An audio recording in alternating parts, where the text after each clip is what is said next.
Hello, I think I finally got on. Oh, yeah, Claude's on too. Okay. Yeah, I just talking to Christine, still trying to figure out how this works. Yeah, I went through another way and I couldn't get on. It was just me. Well, that's right. Yeah. Sorry about that. That was probably my fault. I realized there's a start meeting button, as well as admitting everyone in. Great. We will learn. We will get this down pat. Well, I just thinking, when we start with WebEx, oh my God. And Teams is easier. What I like about Teams is you can cut and paste all the addresses into your email and send it. So it's much easier to set up. Well, that's great. But I had a Teams this morning with a group and I organized, so it was a little easier than WebEx. WebEx had too many steps, but anyway, all right. So my question is, can we see the slideshow? No, I just see you and the fish. Oh, I thought I just shared this. I guess I'm going to do a share. Whoops, that's not a share there. I thought we ran into an issue with this last time trying to do a share. Okay, let's hit the share button. I know Christine helped you stick handle it. Okay. Oh. A little. I don't know how helpful I was. So why is it just showing I want this. And I don't know why it doesn't want to choose what to share. No, window. You would think that it would automatically look at what I have on screen.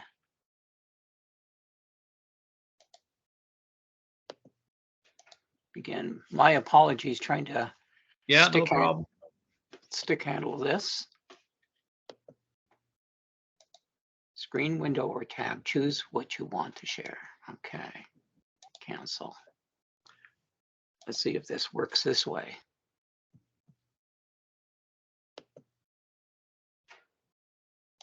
I think I ran into that problem last time. I had to kind of go back and forth to try and get the presentation live. So let me just minimize. Are you coming in from a web browser or the Teams app? I don't remember. I think I came in from web browser. Oh, okay. So your settings might be a little different from mine. I was going to try and, I don't know what it looks like from that end. Or just send Christine the presentation. Yeah. And then, because I know Christine is really excited to learn about doors today. And then when she meets her family over the weekend, she's going to talk about doors.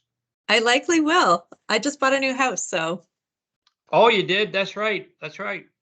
Yeah. So you find these quite interesting. I just got my windows, my basement, because of the green energy plan. I don't know if you've taken advantage of that. Oh, there you go. And I just have my, yep. I just have my basement windows measured. They were pretty leaky.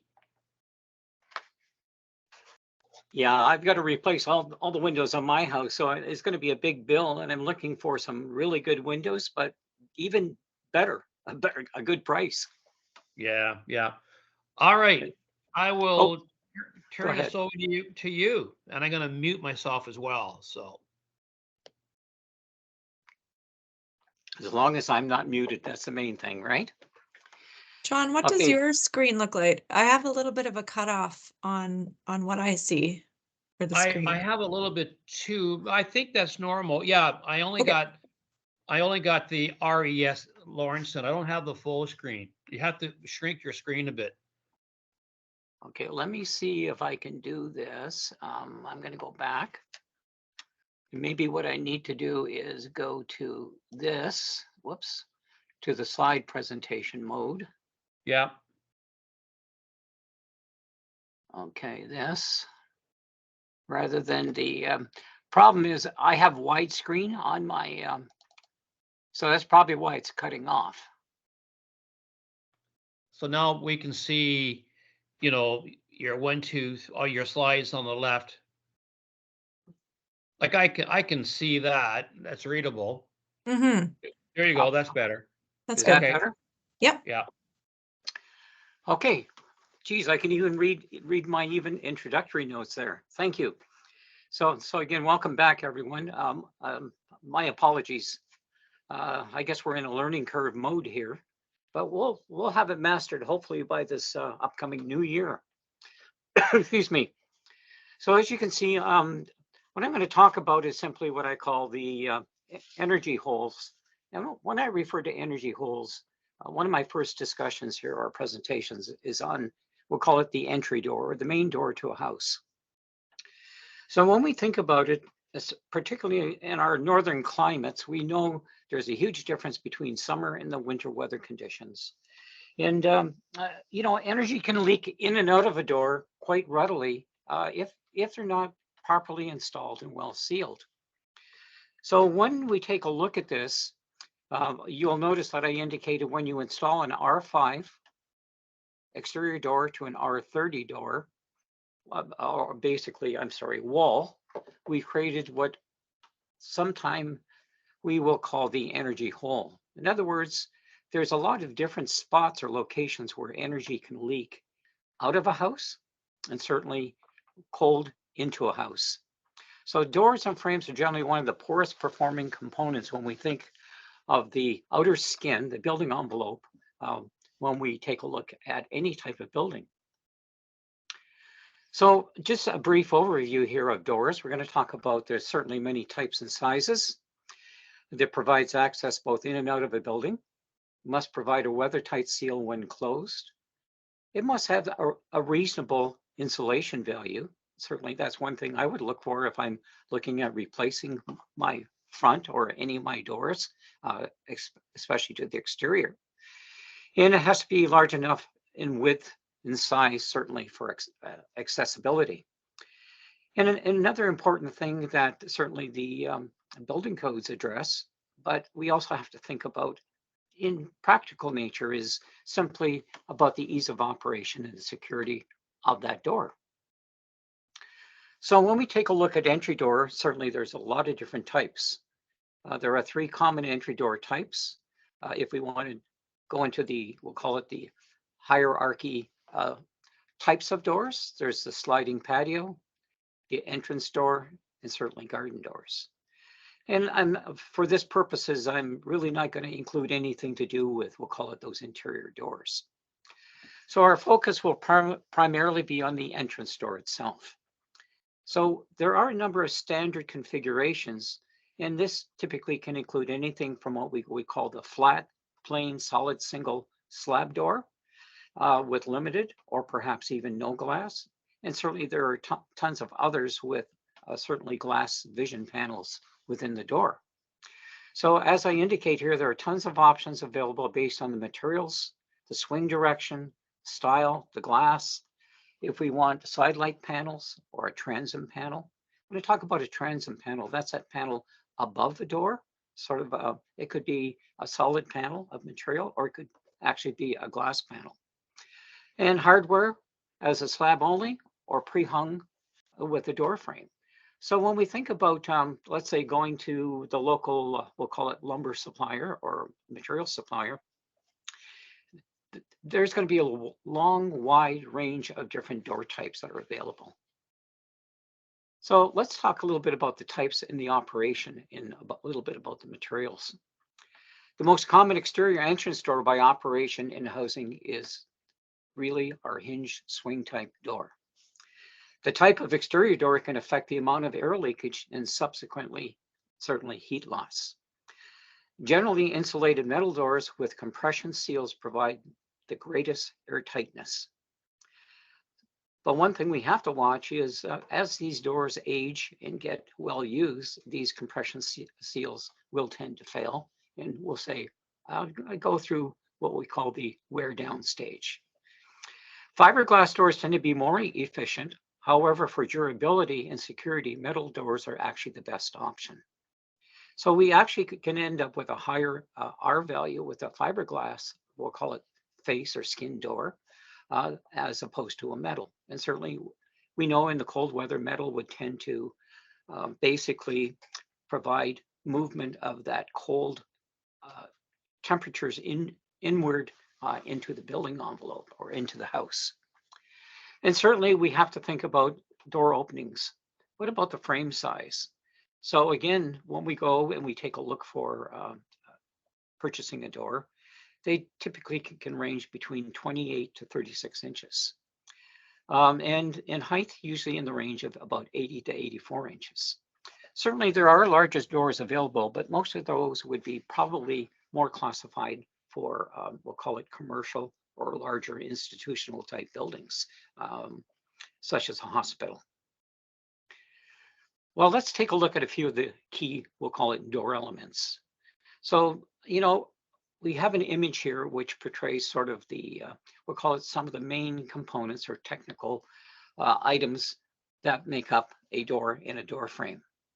So if we take a look at, I'm not going to run through all of them, obviously, but some of the certainly important ones are certainly thinking about the type of sill that's required when we talk about an entrance door coming in from the outside into the inside.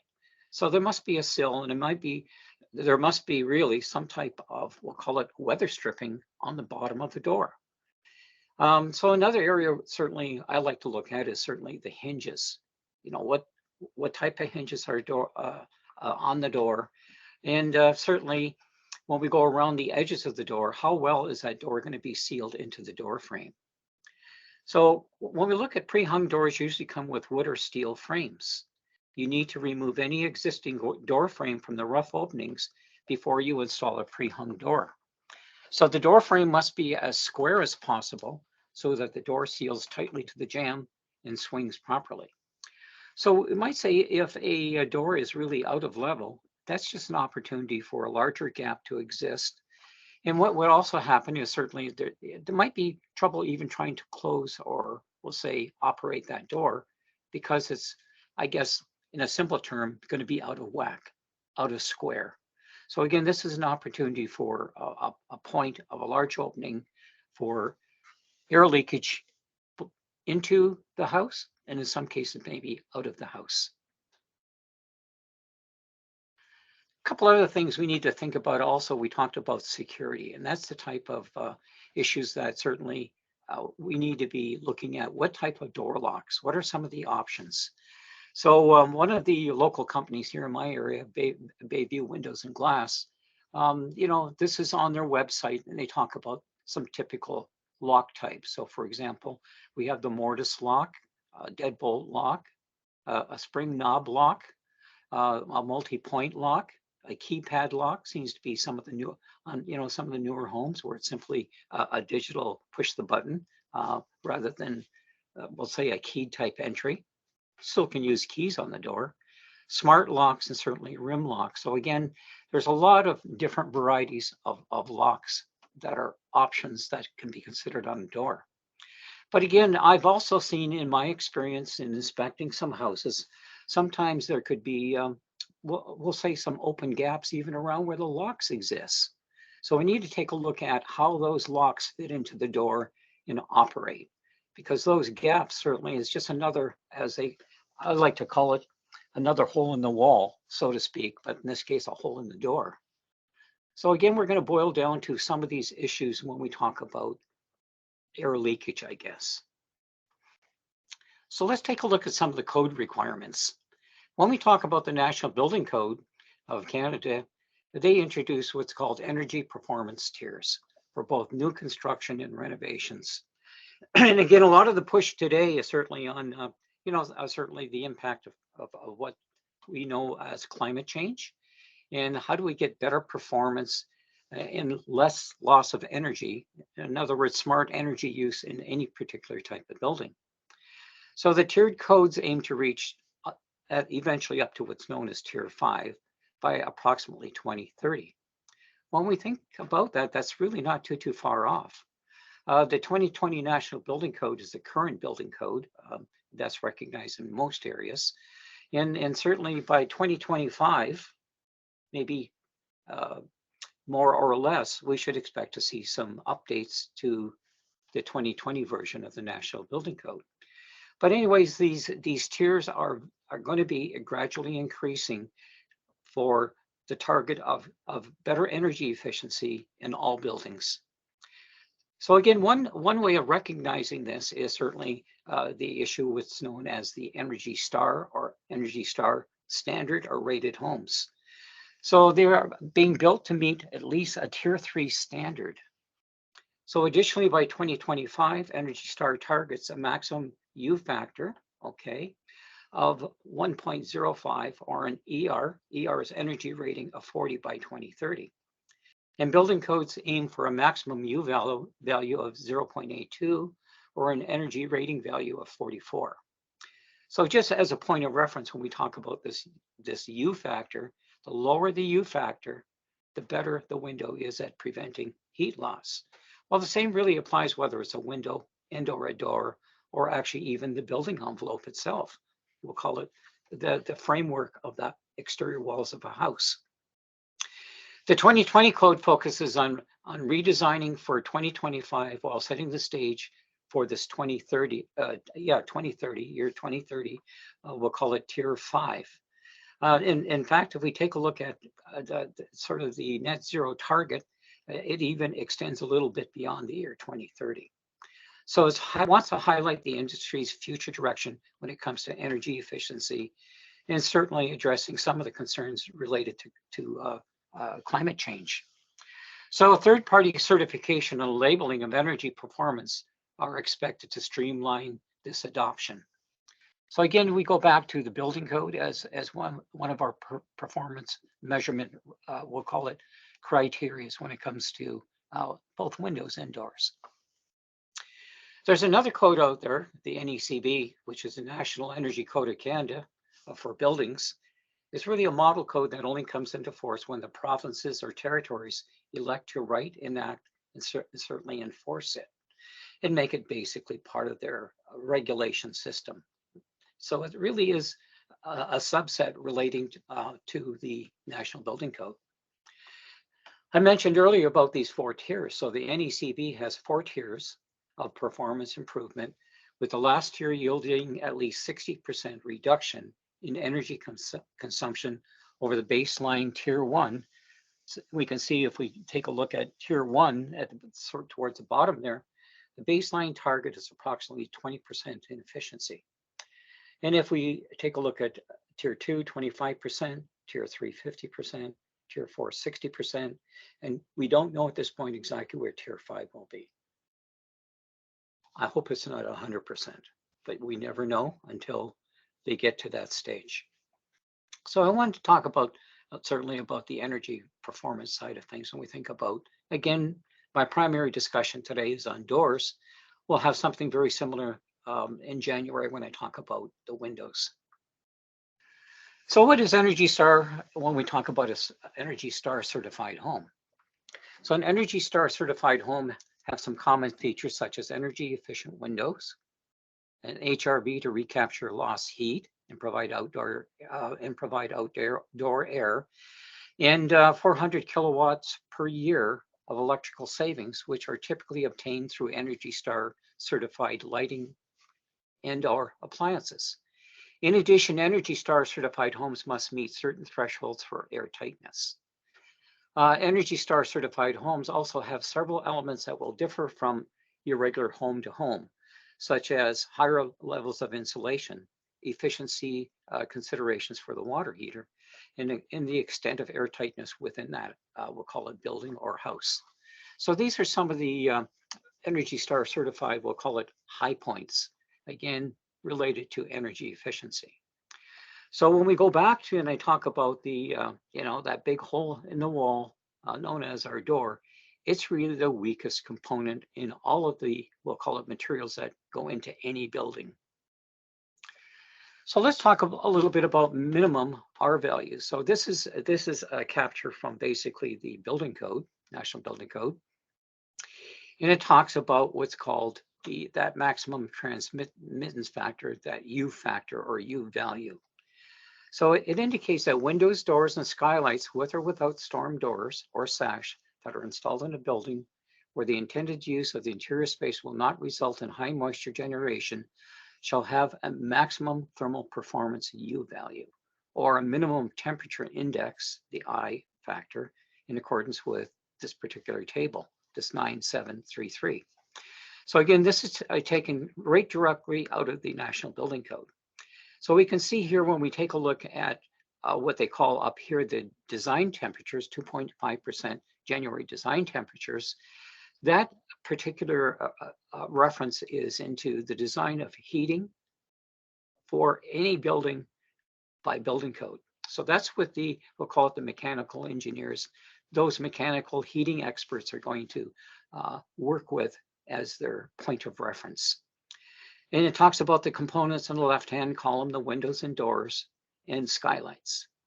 And then we can see that it breaks it down into 3 major categories based on temperature. So those areas warmer than -15 Celsius, between -15 and -30, and certainly getting into those extremes colder than -30. So if we take a look at, it talks about what are these performance characteristics we should look at when we talk about windows, doors, and skylights. If we go back to the beginning, you can see that that particular reference makes a key difference in what we should be looking for when we talk about, let's say, a new construction, a new build. What type of door should be installed in that particular entrance door? So that is going to make a huge value difference, because certainly, and I hate to put it this way, but a lot of times when I go to one of the local lumber yards and look for materials, there's a lot of different materials that are either, we'll call it tested and approved, acceptable when we take a look at it in reference to building code, or there are some, we'll call it some, well, not so standardized materials. So even hunting for windows to replace the windows in my house, I've got to look for something at least conscientiously that meets at least what the building code says should be there. Certainly there's a lot of different other products on the market that can save me money, but is it going to save me in the actual energy costs and we'll say considerations that I have to put into, let's say, installing the proper window to get the best value, but also best efficiency when it comes to energy efficiency. Moving on, here is a label, for example, the energy efficiency ratings that we should look for on any building product. In fact, most building products, when it comes to, in particular, windows and doors, or even skylights, as a matter of fact, we should be looking for a label something similar to this.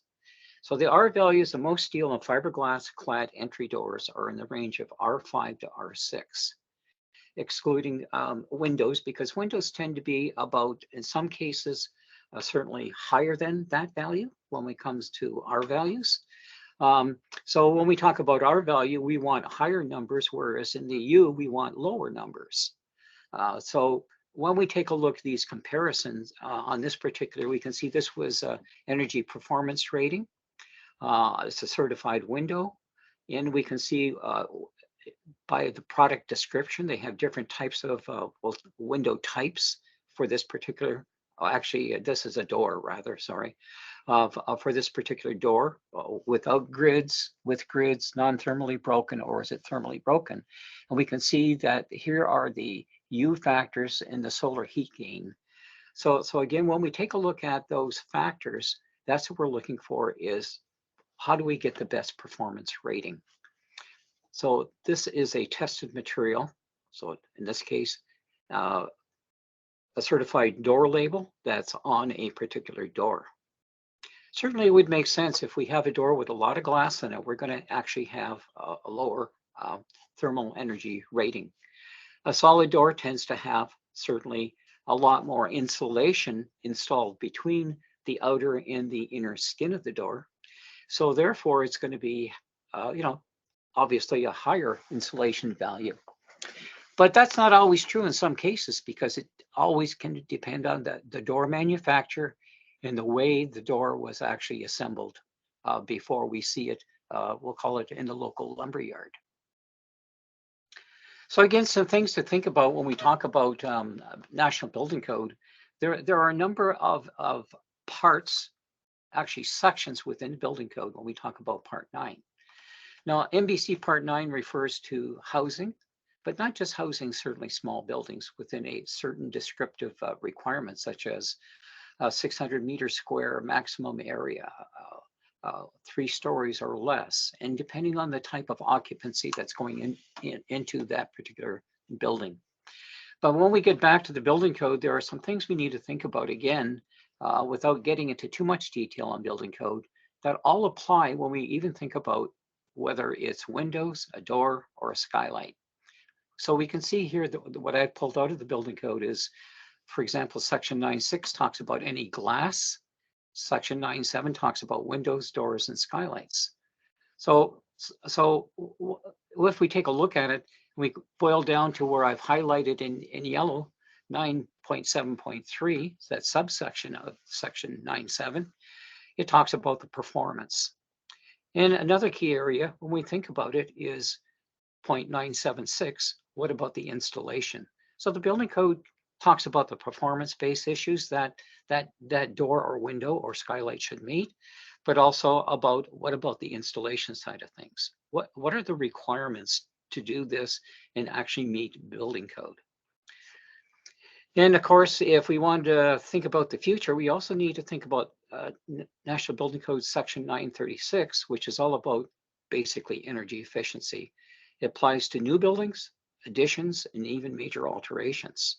So again, some things to think about even when we talk about energy performance.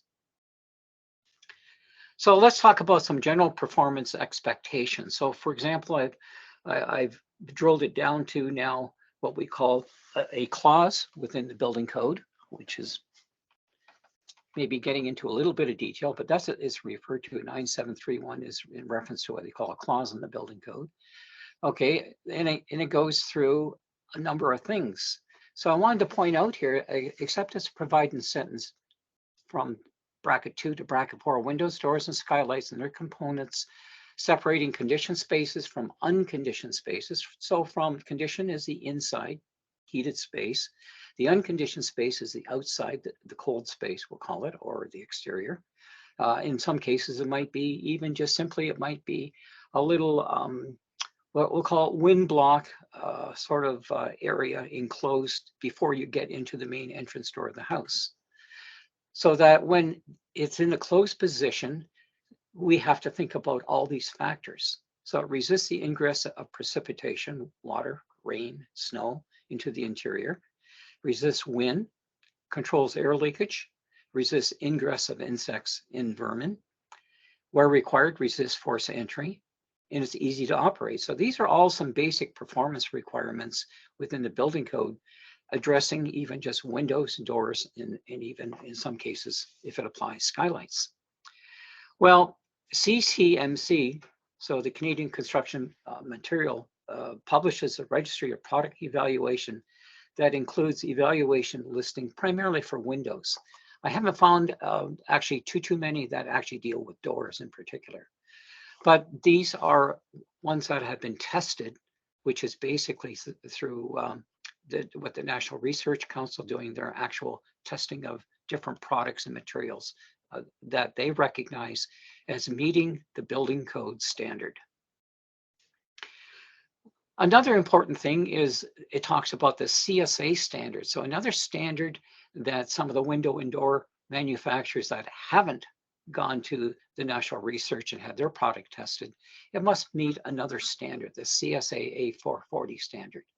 And this is, as we can see, again, 974 within the National Building Code. It talks about what about manufactured windows and doors that are, maybe, as I mentioned, not tested. So again, it goes through this North American Fenestration specification standard. It's a harmonized standard that basically the manufactured windows and doors and skylight people kind of got together and said, how do we make this work? And how do we make it meet building code? So it goes into, again, if we take a look, again, this is a capture from the building code, National Building Code 2020, when it applies to manufactured windows and doors. So for example, if I go to a company like Anderson or Pella or Dashwood, or there's a lot of other companies out there, have their windows met this standard. Hopefully I'm looking for labels that will indicate that they do meet that standard. And if they don't, then I guess maybe it's one I should not be considering. This is a little bit about that harmonized standard, about the, the fenestration. So compliance with the harmonized standard. They've addressed water penetration resistance. They put it through what they call a uniform load structural test. Okay, and certainly one of the other key elements is this airtightness test. So again, there's a lot of information out there, but certainly, as you can see, it takes a lot of research and digging in to basically recognize that a door just simply isn't a door. Not all doors are equal. Not all windows are equal, and not all skylights are equal. And we can go down a list of most building materials are not always equal. So when we talk about the code objectives, when it refers to, what about the installation part? So the installation details of windows, doors, and skylights and their components must be appropriately designed and implemented for the building envelope assembly to perform acceptably overall. So that's sort of, we'll call it the objective of the performance in the installation of windows and doors and skylights. The proper design of the installation details provides the information necessary to integrate the structure and air, vapor, and moisture barrier function of windows, doors, and skylights into the overall design of the building envelope. I'd like to point out as an example, back in my construction days as a project manager, we were doing a project where we were doing some large renovations to some housing units. And what it was simply this, and perhaps you've run across this instance. Well, basically you take an old house that needs new windows, and we're going to replace it with a higher performance window. Well, we took the old windows out, so the old windows were taken out, and the new windows, which were really, really high-end windows, in fact, they were Anderson windows, and we started to get callback about all the moisture that had accumulated on the windows. The tenants in these buildings, housing units, just basically said, well, we've never had this problem before. Well, part of the issue was, in trying to explain it to all the tenants, is this, bringing even the window manufacturer people in to explain this. Well, yeah, you had an old leaky house that basically the air that was leaking into the house was basically drawing up the moisture, so you never had too much moisture on the window. But now you got a better seal at the window, around the window. It will, in cold weather, develop some type of moisture. So condensation development on the windows. So again, when we talk about this, better sealing sometimes means we might have to change even the conditions of the amount of, we'll say, moisture that's generated inside a house. But that's time for another whole topic in itself. But certainly construction and overall, when we talk about windows, doors, and skylights, they must achieve the performance ratings of the CSA 440. So that's one of the key things we need to take a look at. But again, that's the window. But what happens by the time it gets to the job site? So again, when we take a look at things such as, again, looking at building code, it talks about sealants, trims, and flashing. So again, when we take a look at the construction of the window or door or the component itself, it has to be well sealed to begin with. So compatible with sealing compound used to edge seal the glass components. Well, we don't have to worry about that too much if there's no glass involved. Or flashing used to protect the opening shall conform to, again, another part of the building code. So even when we take a look at a door, there should also be a flashing over the head or the top of the door. Why? To direct rainwater or melting snow away from having direct contact with the door itself. So again, they talk about flashings and sealants. And so we need to take a look at those sort of details when we talk about doors, windows, and again, even skylights. All unfinished portions of the frame or other components of aluminum window doors in contact with the edges of masonry, concrete, stucco, or plaster shall be protected with an alkali resistant coating. So again, because there will be an interaction, a chemical interaction between, let's say, the masonry or concrete with, let's say, metal, we're going to have some, we'll say, some residual, we'll say, marking or concerns about, is it going to start deteriorating the door itself? 976 talks again a lot more building code about the installation which shall conform to the CSA A440 standard. So we've heard a lot about this A440 standard as we can see so far. But the installation of manufactured and pre-assembled windows, doors, and skylights in the field assembly of manufactured windows and door units shall conform to the manufacturer's instructions. So again, we have to look at the manufacturer's instruction when it comes to the actual installation. So for example, if there's a callback, will it be covered by a guarantee or warranty if it hasn't been installed properly? Or has it been installed properly? So therefore it will should uphold, we'll call it the warranty. And windows, doors, and skylights shall be sealed to air barriers. So again, this is part of the construction installation on site. They have to be sealed to the air barrier. Now the air barrier is that outer, we'll call it skin before the finish cladding is put onto the building. So there has to be a connect between the two. There has to be that connection. So let's take a look at some of those connection details. So again, these are flashing at doors as an example. Over to the left-hand side, we can see the cut modified in sheathing wrap and temporarily tape up the flap. In other words, it's going to be connected directly to the,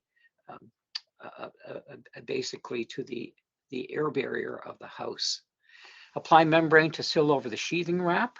Again, so this is just sort of a brief little, installation from one of the door manufacturers. And apply 3 beads of sealant. So in other words, when the door is going to sit down, that sill of the door, it's going to be sealed. There's no chance of water penetrating or, so in other words, reducing leakage below the door sill. And tip the door in place and seal the sides and top. So again, it's all interconnected, and it's trying to make it as basically as airtight, we'll call it watertight, as possible. And hopefully that's what's going to happen in the field. So again, just flashing over to the right-hand side, a door with a nailing fin. Some have nailing fins, which is just an extension where it just nailed to the wood framing itself, so it has something to connect to. Otherwise, it might be just they're going to have to use some type of fastener, such as screws, to basically screw it in through the door frame into the wood studs beside the door frame opening itself. So again, just a few tips there as far as when we talk about installation. These are again manufacturer's recommendations, and what I see in the field is this should happen. John and I have been up to a website where unfortunately we got there maybe past where they've already, we'll say, gone beyond the stage, and there was no type of flashings at the door such as this or windows. A couple of other things we can take a look at, and we can just see this, and that's what's portrayed in these 2 images, is no head flashing and one with a head flashing. Well, what's the head flashing? Well, the head flashing is really at the top of the door frame. And if I kind of try and point it out over here with my mouse, this one has no head flashing. So what I see here is the door frame. I see some nice vinyl siding, but what happens when the rainwater runs down? It's going to come in contact with the top of the door frame and possibly try and leak into the inside of the building structure. Over here, we can see they've installed what is a metal flashing, which is basically behind the siding. And it just kind of kicks out, goes a little bit of a slope and a little bit of coverage over the top of the door frame, and allows the water not to come in direct contact with the top of this door frame, or it's basically forcing the water away from penetration into the inside of the building structure. So again, little details like this can mean a lot. Certainly the difference between proper sealing of the door and certainly most likely going to be found even in the manufacturer's installation instructions. Let's talk a little bit about doors, entry doors, and security. I mentioned earlier that the building code addresses life safety issues as part of what they call means of egress. Well, means of egress is basically, we'll call it exit to the outside, safe exit out of a house or a building. These openings provide an alternative means of escape, particularly when it comes to bedrooms and sleeping spaces. So later on in another presentation, I'm going to talk about what about bedrooms in a basement, or what about bedrooms in a lower part of a building? What are some of the issues we have to address? So, but certainly when we talk about doors and security, we want certainly occupants to safely escape to the outside, allow emergency personnel to enter if it's required. And traditionally, many basements of existing homes have few, if any, acceptable means of exit safely in case of a fire emergency. So again, those with basements, if there's sleeping spaces inside, that to me is a huge red flag. Because basically, how does a person get out in case of a fire? So a little bit about entry doors and security to think about. This is another part of the, actually, this is one of the NBC Illustrated Guide, National Building Code Illustrated Guide, that gives a little better explanation about not just the black and white, we'll call it ongoing legal, I like to call it legal jargon about what's in the building code. This is one of the illustrated guides that talks about resistance to forced entry. So again, in that it talks about proper fastening of hinges, proper fastening, for example, where the door latch and door lock occur. What about, the proper installation? So again, this is one of the illustrations out of the illustrated guide. So again, I like to, just let you know out there, building code is pretty cut and dry.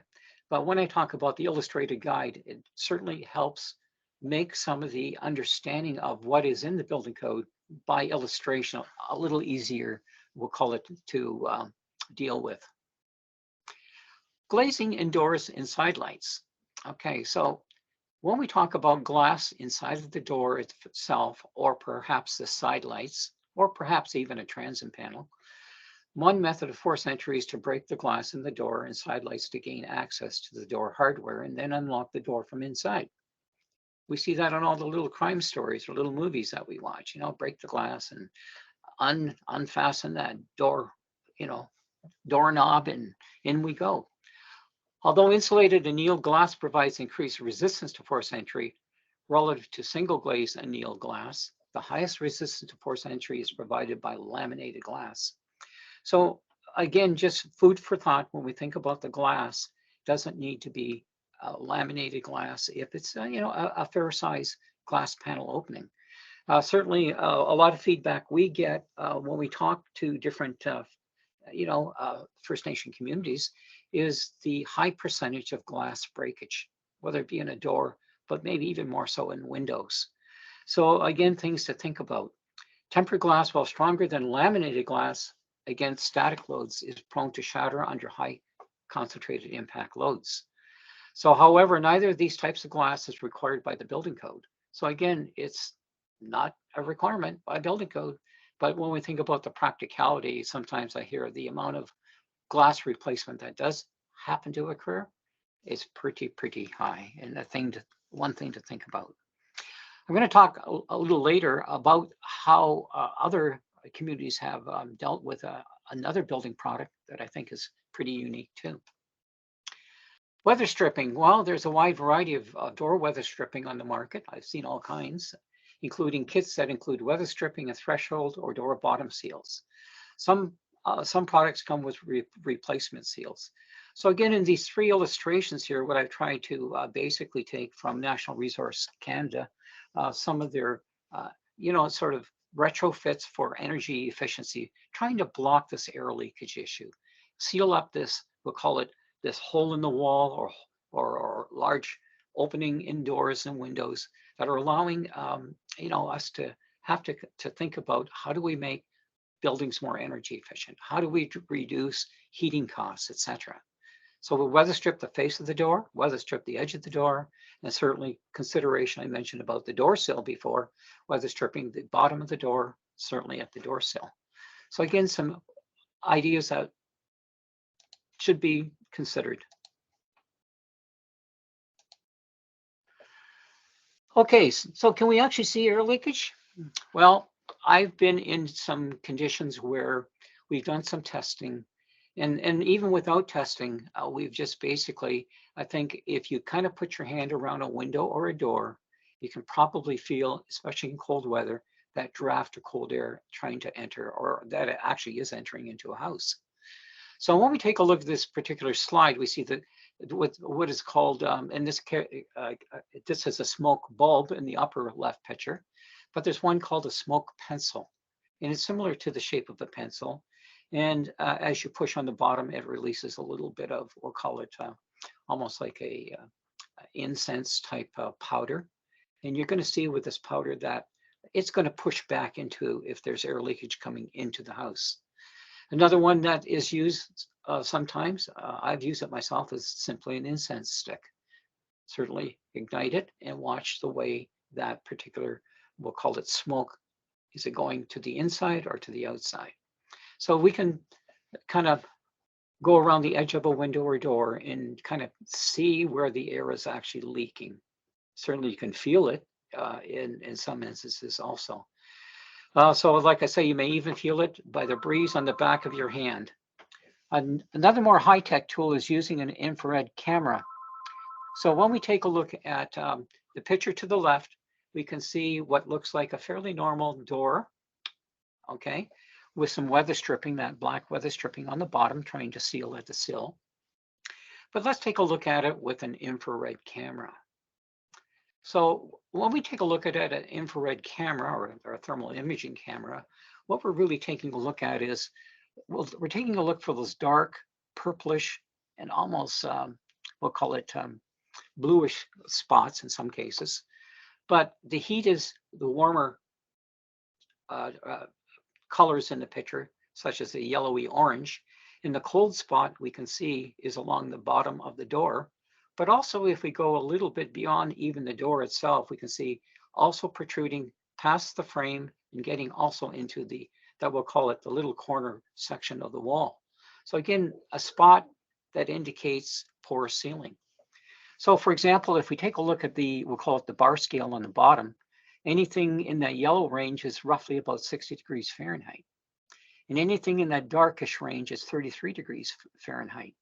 So you can see there's a pretty wide spread of temperature, certainly heat loss, at the bottom of this particular entrance door.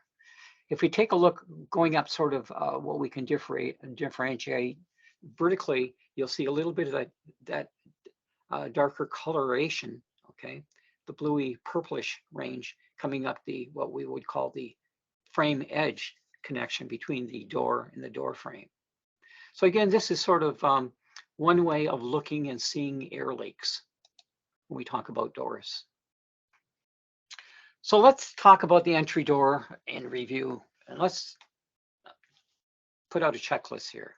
So what you'd be looking for when we talk about those entrance doors: conform and meet the CSA A440 requirements, consideration resistance to the forced entry issues. If you need it, is there a door viewer or some type of transparent glazing in the door? Certainly, the larger the glass panel, the more heat loss we should basically experience. What are the thermal characteristics of that particular door? How about the heat transfer performance? Because usually those ratings, we should see some type of labeling on the door. If I was going to purchase a new front entrance door, I'm going to be looking for the label first. And if it doesn't have a label, move on to one that maybe those that do. What is a warm edge spacer? Well, when we talk about a warm edge spacer, basically what a warm edge spacer is basically between the front, we'll call it face of the door, between the back of the door. Typically, a lot of construction will have an insulated type of material, so some type of foam insulation between those two door skins.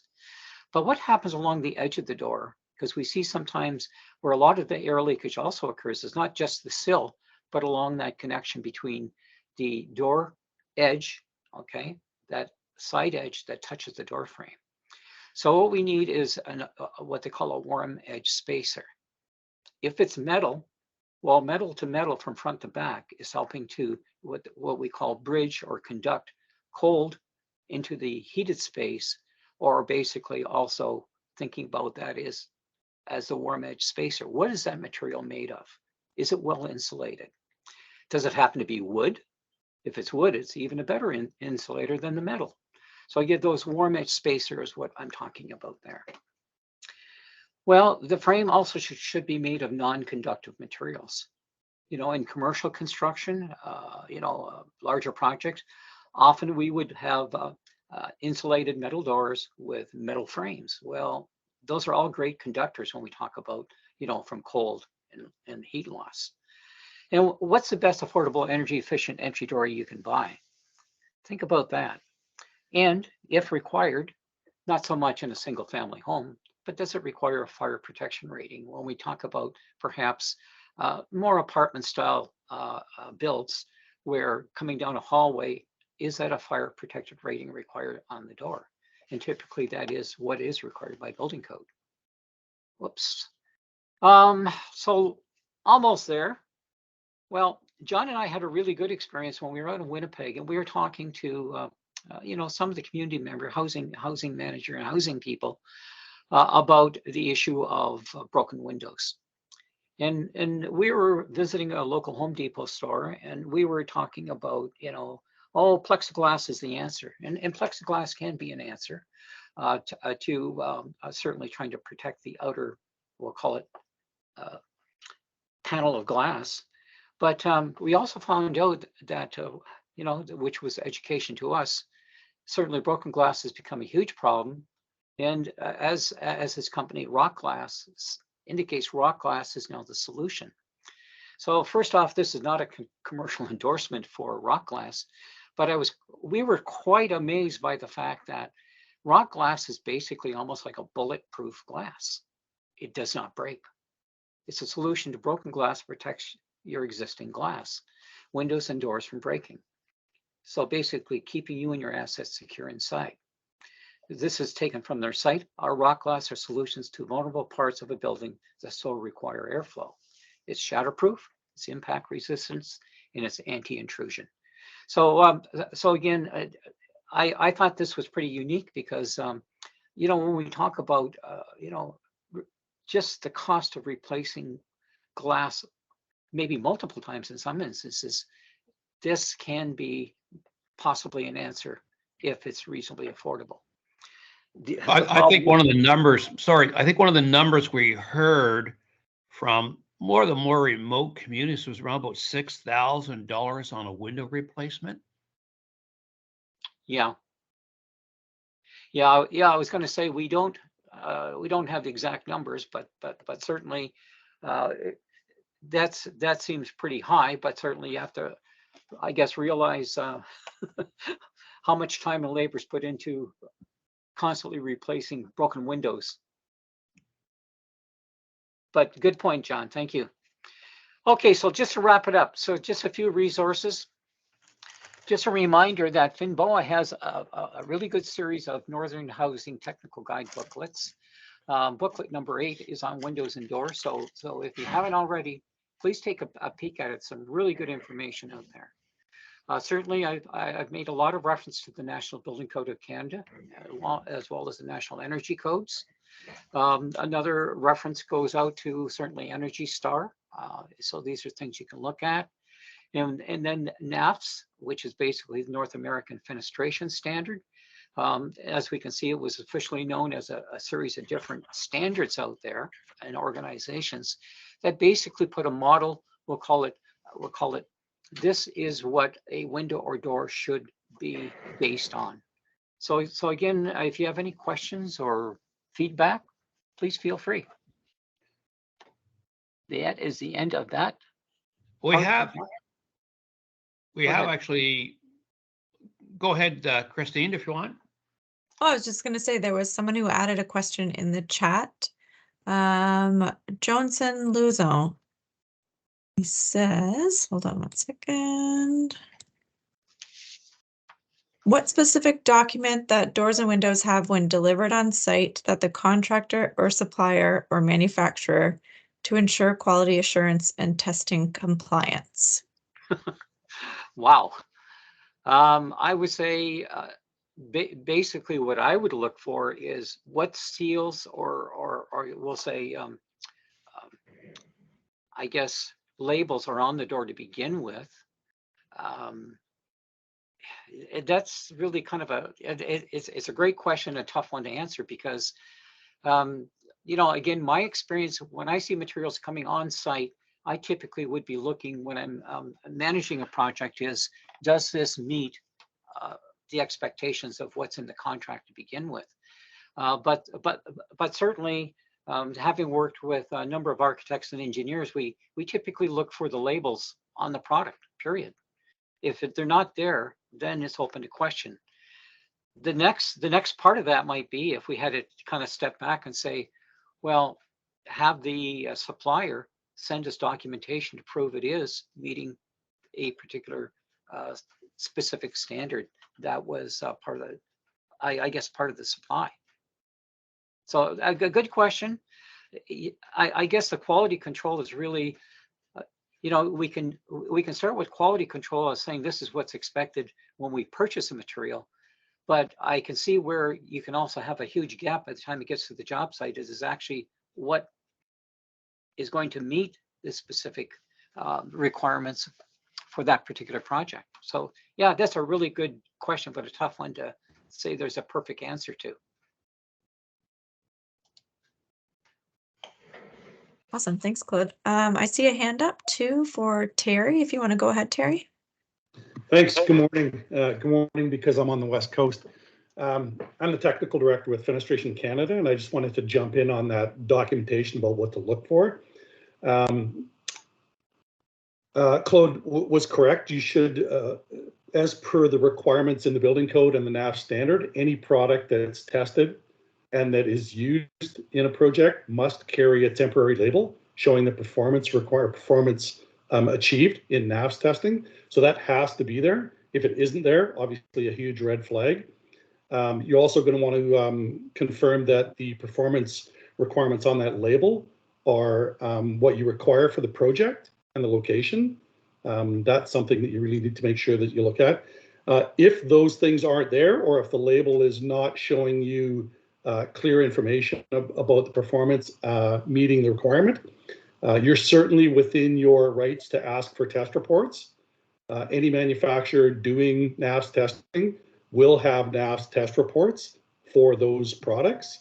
So you know, don't be shy about asking for test reports.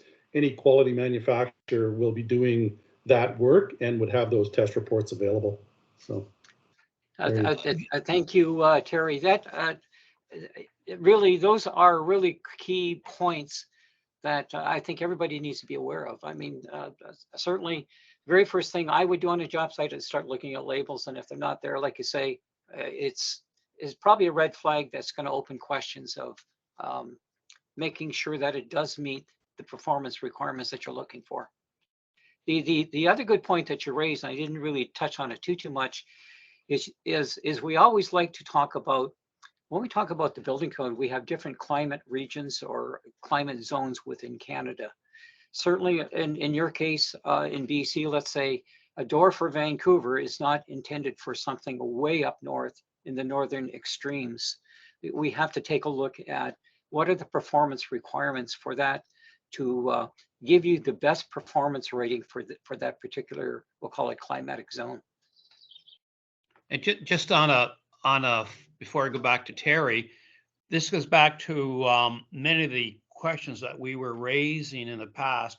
You need to check your inventory when it's dropped off. Somebody literally needs to go out, and I know it's all wrapped up, especially in the northern communities, but you have to confirm, in fact, what you got was delivered, and you need to do that almost on delivery, and somehow get your big tape and tape everything back up to weather protective. But that you know, inventory control, knowing what you receive is incredibly important. And and very few communities do that. But you know, you're being ripped off, and you need to check that. Sorry, Terry, go ahead. Thanks. That's obviously a great point, and often a question from builders, contractors, et cetera, is what do I need to meet? Like, what's the requirement? Well, Fenestration Canada, fenestrationcanada.ca, actually has a performance calculator on our website that you can access, where you can enter your project type, your location, and it will actually provide you with the air, water, structural performance requirements for that location. So great, easy resource to check out, so that you know what it is that you need, and the product that you get is what you need to meet those performance requirements. So great tool, fenestrationcanada.ca. Check it out. Terry, can you send that by the chat and also to info@FNNBOA, and then Yep. we can share that as well. And Claude, that's a great tool. We've never, you know, we need to include that as Yep. well. Let me just as grab part it of our here, and discussions. I'll put the link in the chat for you here. Yeah, thank you. fantastic. Yeah, I think I came across one. It might have been done in the US, but you could put in your requirements and it kind of would give you some of the performance requirements of required for a particular area. That's a great tool. Yeah, fantastic. And you know, we need to advocate people to use that. So excellent. Wow, so much for doors. So I do have actually a question, because my door is drafty through the door handle. And when I just got the blower door done, it was amazing how much comes through the doorknob. Like, can I, like, you know, I don't want to put spray foam in there because then it won't work. So is that, it is what it is, or can I put some insulation in there, or because you don't want to bugger up the mechanism, and it's not such a big hole, but I'll tell you, it's drafty, and the doorknob is drafty. May I? Go, yeah, Terry, please. Yeah, it is a problem for air as well as water leakage, and there are some leniencies when you get into product testing for doors that we don't have time to go into today. But there are a number of hardware manufacturers that also provide unique, specific gaskets that go inside of that mechanism that will at least reduce the airflow. So check with your hardware supplier. There are definitely options. Door pre-hangers, most of them would have access to that kind of information and to those kinds of products. You're never going to get rid of it all, unfortunately, but you can minimize it. Or move to Florida. Yeah, move to Florida, yeah, or to BC.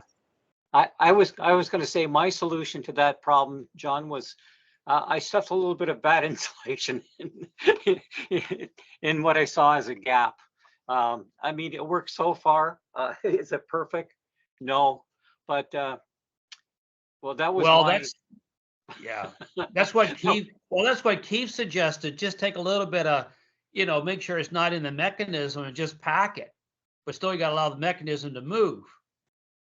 Well, it's not even just packing it. It's just even just some loose fiberglass in there will at least certainly cut down. But you know, Terry again gave us some really good information about some of these gaskets. I never even thought of, but that's you know, another great tip from Terry. Thank you. Yeah, most of us have probably seen the ones that you see for wall outlets to minimize draft. Very, very similar kind of a application. I mean, you could get some thin foam material and do it yourself, but they are out there. They're available. Terry, can you also send your contact info to info@FNNBOA, because we'd be interested just to follow up as well. Yeah, you bet. I'll include it in an email to the FNNBOA admin. So I think we might have another question there from Alex. Yes. Thank you. Yeah, Claude, could you talk about as a client representative or project owner representative, like how do you enforce or quality control the contractor that to follow that standard, that CSA A440, like, because now once the Windows is installed, like if they did that sealant properly, like how do you Can you elaborate a little bit how you will give some tips how to make sure the quality is there and they follow the standard? Again, another great question. Thank you, Alex. Again, with my experience, mostly working in the architectural engineering field, and primarily with, we'll say, projects that had, we'll call it construction contracts, and good construction contracts, well-written, good documentation as far as drawings and specs were concerned, specifications. I go back to the specification that, you know, certainly drawings help us figure out the shape and general configuration. But when we boil down and we look at the contracts with a specification in it, the specification is what I go to as my go-to, as does it meet this specification, this specific specified requirement for the project. If it doesn't, if you take a look at, as an example, the CCDC, Canadian Construction Document Committee, again, as being one of the tools that we've used to, as far as administration and enforcement is concerned, it clearly calls out that if, you know, if the product is deemed not to meet what it was supposed to be, then certainly we can reject it. We have a right to reject it. And again, you know, there's a fine line between trying to enforce quality control, but at the same time, you need to have some type of quality control that is going to at least fulfill what the contract documents indicated was to be and was supposed to be as part of what was supplied. So I think it goes back to, I guess, personal enforcement by the architect, the engineer, or the project manager. So again, that would be my approach. I know sometimes trying to deal with a contractor, as John sometimes will say, is, well, I've been building it for 30 years, and you know, why do I need to follow building code? Well, you know, even the inspection even on municipal inspections is not a perfect process to begin with. It's you know, it has its shortcomings. So again, we have to look for those things. Not everything's going to be caught, by the way, but at the same time, I look at what are my tools to enforce, let's say, not accepting a particular product. So again, I go back to what's in the drawings, what's in the specs, what's in the contract. Those are my first line of defense. Go back to the contract. Yeah, I think that's, again, we've been advocating, you know, technical specs, at least clearly lay out what you're expected on paper, then followed by, you know, inspections, right? So, you know, that's really, I think, the best preventive, and then hopefully its reputation and everything else is a combination of a number to ensure quality. So, you know, it's really, you don't want to stand over their shoulder, but I think if you had a fairly reputable inspector trying to keep an eye on it, and hopefully you can trust the contractor, right? It's a combination of lots of issues. So, but yeah. Yeah, I can see Alex elaborated on the point. Well, what do you do once it's installed? Well, you still have a right to reject. I mean, if we take a look at the enforcement by even municipal inspectors, if you cover something up, they could demand uncovering it, tearing the drywall off the wall. I want to see what's behind the wall. So again, we don't have that, we'll call it policing powers that municipal inspectors do. But at some point, even if it's within the, as John and I have been indicating, if it's even if it's within the terms of the contract, you have the right, then you also have the right to tell the contractor, please remove it or else. Yeah, you're paying, and that's your, you know, you're paying the bill, so you got to try to ensure it's you're getting your value. But it's also the question that we've been talking a lot about is, again, it's the bigger question: authority having jurisdiction. You know, can you, you know, for example, who's your chief building official, or who have you authorized in the community to go and shut it down? And very few communities have actually given that type of governance structure, and that's what we've been focusing on quite intensively. We will probably for the next couple of years, because that's the stopgap to stop building disposable houses, right? Yeah, it feeds into that other old topic we often talk about, the power of the municipal inspector having a stop work order. Stop, period. That's it. Yeah. But anyway, so yeah, great question, Alex. Thank you. Yeah, go ahead, Terry. Good heavens, don't get me started on enforcement and compliance. Good grief. Yeah. It's obviously a big item on our radar. There's a lot of challenges across the country. BC being probably the, for lack of a better way of putting it, the best at enforcement of fenestration products. But we've worked with a lot of building officials across the country. I don't know if there's any on this call, but if you're a building official in Canada, you can join Fenestration Canada for no charge as long as you're active. So that's one point. Something that I found that's been quite successful with a few of the building officials that I've worked with is they require the NAF's performance listed on the product quote so that they can check it at that point before anything's even actually ordered. That's been really effective in some of those jurisdictions. Knowing what your performance requirements are for your location and putting those in your specs. Somebody mentioned specs, that's a big one. That you note that all products must meet the NAF's performance of X. That can be pretty effective to at least give you, a leg up to be able to enforce it if there's an issue, right? So yeah, enforcement's huge. It's high on our radar right now. And with the current activity around the new 2020 building code coming into effect in the spring, it's even gained greater attention, and it's something that we're definitely working on. Terry, do you have a webinar that you can give for I've the got plenty enough. How many would you like? Okay, well, I'll follow up with you. Again, I don't have your contact. Throw a number in there and I can call you later. Sure. Actually, you know what? I'm going to put my email in the chat just for anybody that is interested in chatting.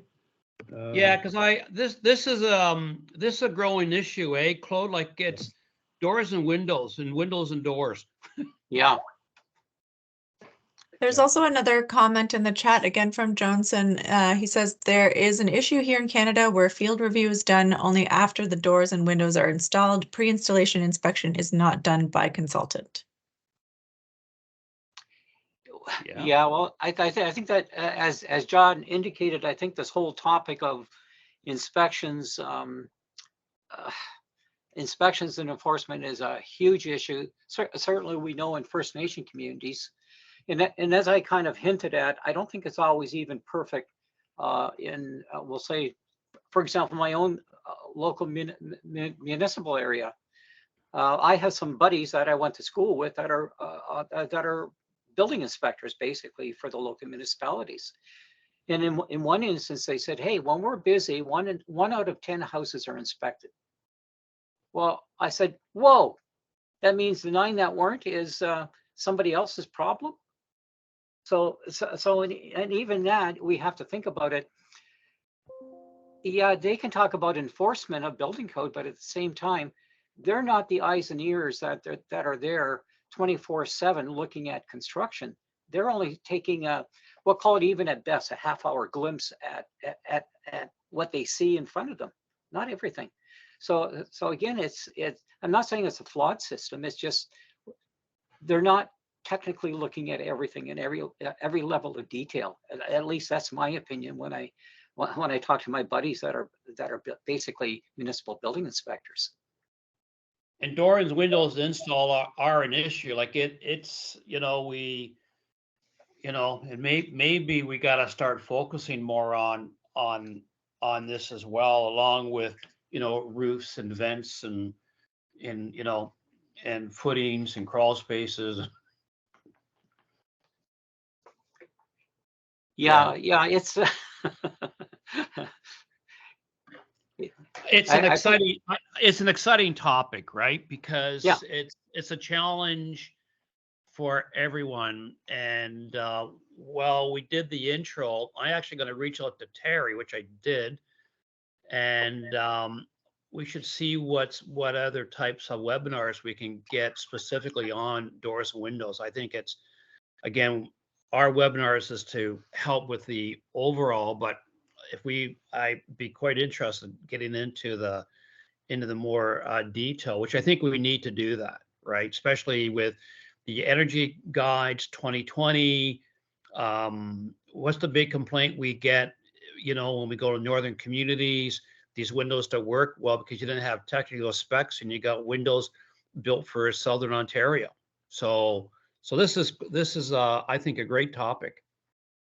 Yeah, yeah. And it's certainly, people out there, thank you, Terry, for your input. There are other good experts out there that we can tap into, hopefully, and we can build upon. Even just like, even my basic information is just simply awareness of really, I look at windows and doors as being a big hole in the wall. I like to call it, but at the same time, we can make things better. And if people have a better understanding, we can get better performance in housing. Yeah. Okay. Okay, I think, is that pretty much it? Yeah, I on behalf of Claude, myself, and FNNBOA and Christine, I definitely want to extend a Merry Christmas to everyone and a safe and healthy holiday, and prosperous for 2024. Christine just sent out the links for the first two in January, and yeah, it's we're quite excited about providing these webinars, and I believe the new year we're looking to put these webinars on the Learning Hub, and we're also proposing, once people complete the Learning Hub, that we have some practicum courses as well. So that's what we're trying to move forward with. So, all right, thank you, everyone. Stay safe. All the best. All the best, Thanks. everyone. Bye, thank you. Thanks again.